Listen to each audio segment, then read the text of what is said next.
Oferecimento: Julieste Logística. Há mais de uma década transportando. 27-3228-0586.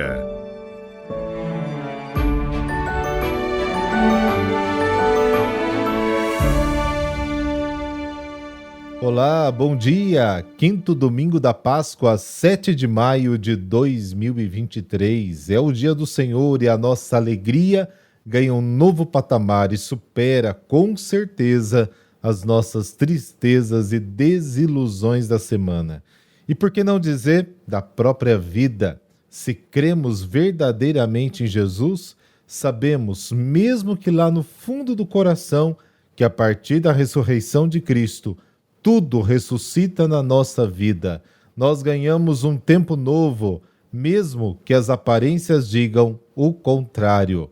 Rezemos juntos.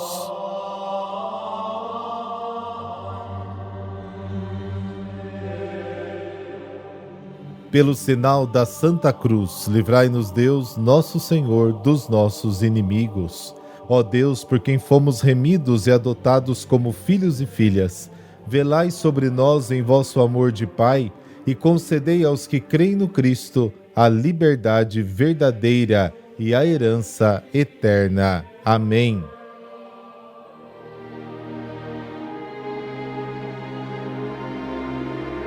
João, capítulo 14, versículos de 1 a 12. O Senhor esteja convosco, Ele está no meio de nós. Proclamação do Evangelho de Jesus Cristo segundo João. Glória a vós, Senhor. Naquele tempo disse Jesus a seus discípulos: não se perturbe o vosso coração. Tendes fé em Deus, tende fé em mim também. Na casa de meu Pai há muitas moradas. Se assim não fosse, eu vos teria dito: vou preparar um lugar para vós. E quando eu tiver ido preparar-vos um lugar, voltarei e vos levarei comigo, a fim de que onde eu estiver, estejais também vós. E para onde eu vou, vós conheceis o caminho. Tomé disse a Jesus: Senhor, nós não sabemos para onde vais. Como podemos conhecer o caminho? Jesus respondeu: Eu sou o caminho, a verdade e a vida. Ninguém vai ao Pai senão por mim. Se vós me conhecesseis, conheceríeis também o meu Pai. E desde agora o conheceis e o vistes. Disse Filipe: Senhor, mostra-nos o Pai, e isso nos basta. Jesus respondeu: Há tanto tempo estou convosco e não me conheces, Filipe? Quem me viu, viu o Pai. Como é que tu dizes: mostra-nos o Pai? Não acreditas que eu estou no Pai e o Pai está em mim? As palavras que eu vos digo, não as digo por mim mesmo, mas é o Pai que, permanecendo em mim, realiza as suas obras. Acreditai-me, eu estou no Pai e o Pai está em mim. Acreditai ao menos por causa destas mesmas obras. Em verdade vos digo, quem acredita em mim fará as obras que eu faço e fará ainda maiores do que estas, pois eu vou para o Pai. Palavra da salvação, glória a vós, Senhor.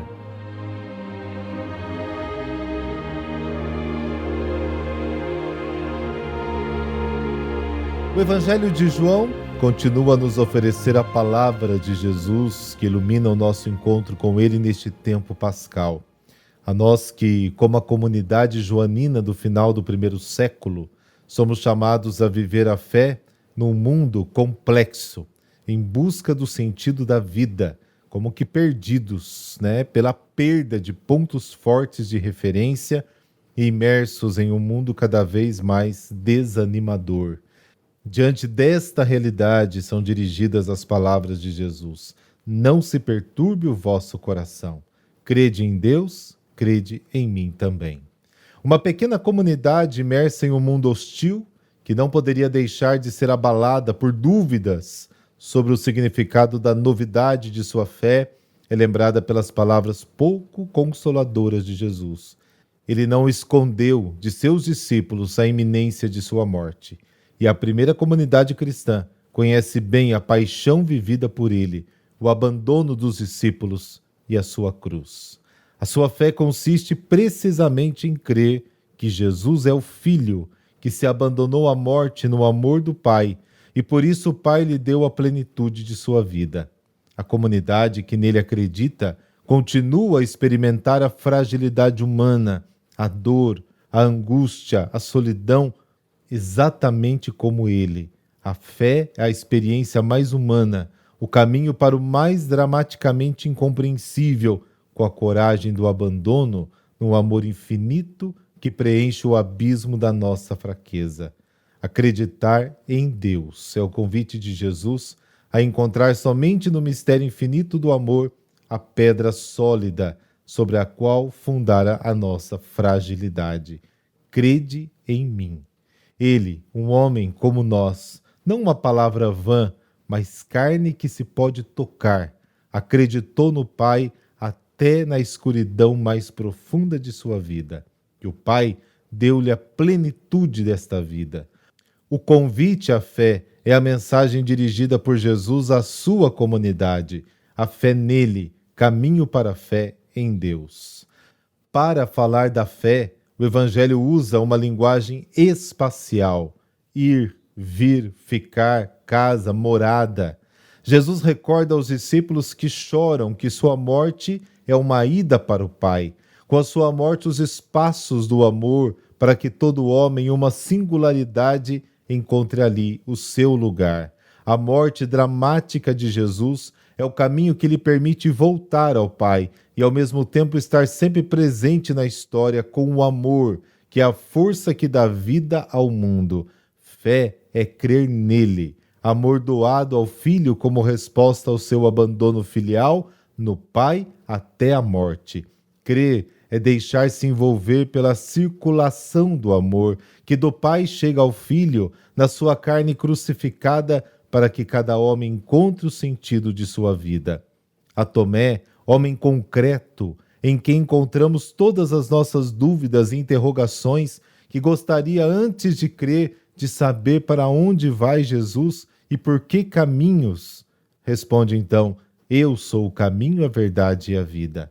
A relação com ele, a fé como abandono radical nele, o eu sou, gera em nós o autêntico tu da nossa existência pessoal.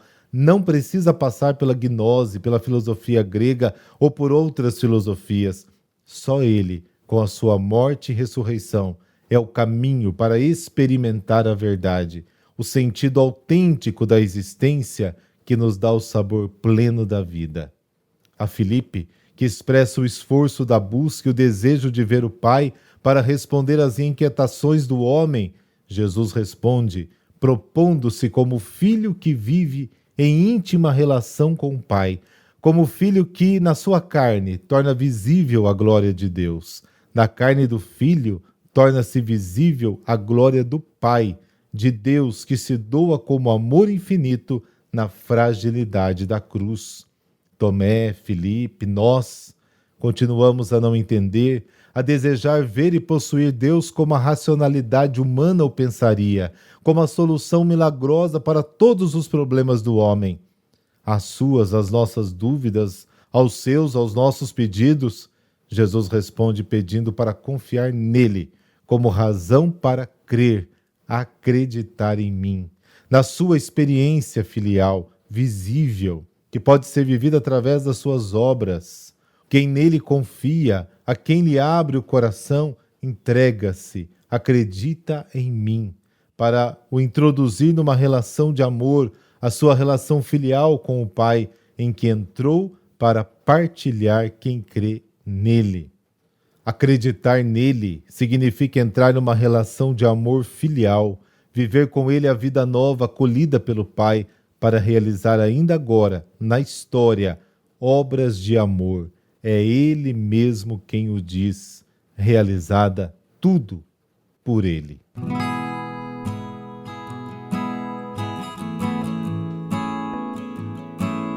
E hoje vamos conhecer a história do bem-aventurado Francisco Paleari, um amigo simples e caridoso do céu. Francisco Paleari nasceu em Poliano, Milanese, na Arquidiocese de Milão, no dia 22 de outubro de 1863, penúltimo de 8 filhos. Sua família carecia de recursos financeiros e não podia enviar o jovem ao seminário diocesano.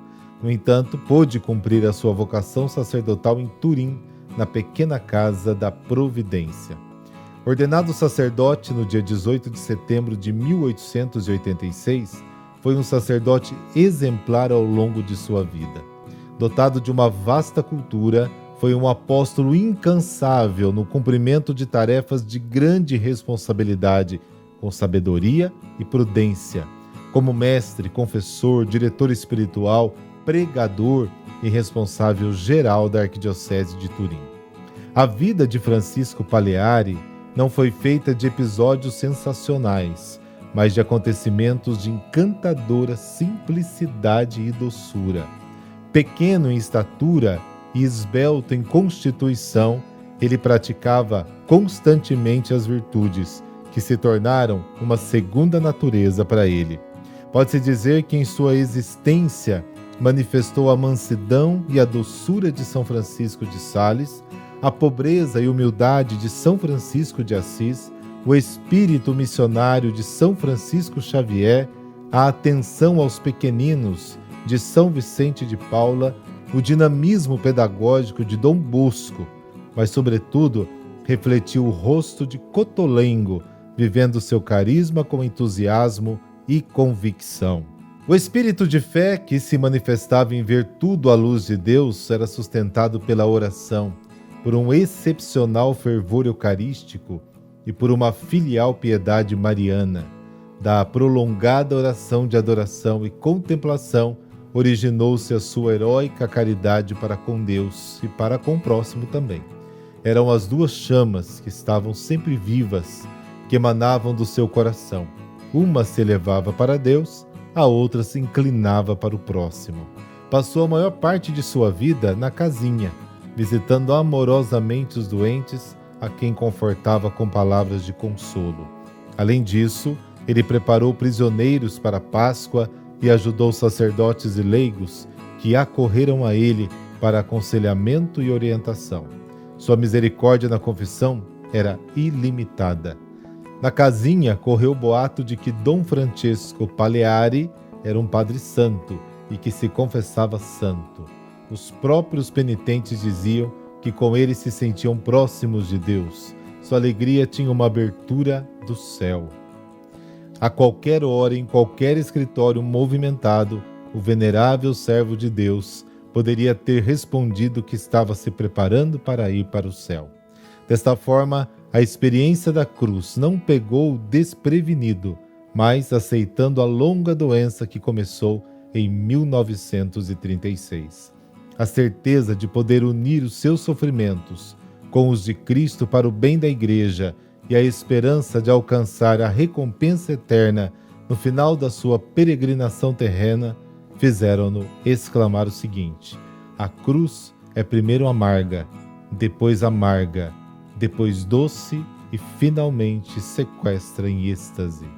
O Senhor o chamou para si no dia 7 de maio de 1939. Ao nosso bem-aventurado, querido Padre, companheiro e amigo, ajuda-nos a viver o teu espírito de simplicidade e doação. A caridade apaga uma multidão de pecados, e foi assim que tu tornaste bem-aventurado. Por isso, conduza-nos também por este mesmo caminho. Amém. Abençoe-vos o Deus Todo-Poderoso, Pai, Filho, Espírito Santo. Amém. Excelente domingo para você e não deixe de estar com a sua família. Até amanhã.